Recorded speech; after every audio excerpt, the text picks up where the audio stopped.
Mau hasil poles yang sempurna? Kenali dulu satuan-satuan penting ini sebelum mulai.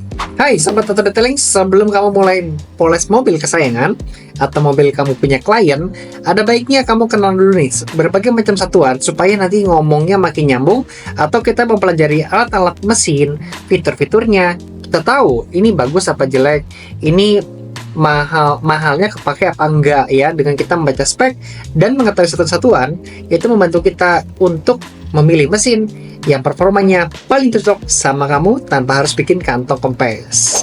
Yang pertama ada namanya RPM ya, alias revolution per minute, dan ada yang namanya OPM alias oscillation per minute. Jadi mesin rotari biasanya pakai satuan RPM, sementara kalau dual action itu pakainya namanya OPM ya. Semakin tinggi angkanya, semakin cepat piringannya bergerak. Jadi misalnya 2000 sampai 5000 OPM di DA polisher itu ideal untuk hasil yang merata dan aman. Lalu ada satuan namanya adalah orbit size yang bisa diukur dengan milimeter ya.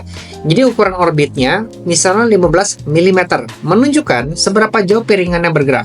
Kalau orbitnya lebih besar dari biasanya, artinya lebih cepat dan lebih efektif untuk menghilangkan goresan. Sementara kalau orbitnya kecil, lebih aman untuk pemula.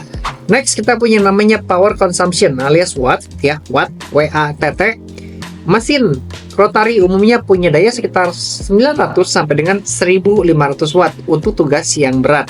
Sedangkan DA polisher cukup dengan 500 sampai dengan 800 watt untuk pekerjaan yang lebih presisi dan juga hemat energi.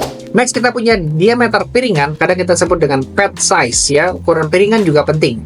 5 sampai dengan 6 inch itu ukuran yang paling serbaguna, cocok untuk berbagai jenis pekerjaan poles. Ada juga nih namanya spindle size ya, seperti M14, menentukan kompatibilitas dengan piringan poles. Jadi kamu harus memastikan mesin poles kamu pakai ukuran yang umum biar gampang cari aksesorisnya. Satuan berikutnya ada yang namanya weight alias berat ya. Jadi mesin dengan berat 2 sampai dengan 3 kg itu ideal banget untuk pemakaian lama. Bikin tangan nggak cepat pegel dan lebih mudah dikendalikan. Lalu kita juga punya namanya variable speed control ya. Fitur ini cocok banget buat fleksibilitas dalam pekerjaan. Kamu bisa atur kecepatan sesuai dengan kebutuhan mulai dari compounding sampai dengan finishing. Itu adalah satuan-satuan yang sering banget kita temukan ketika membaca spek mesin.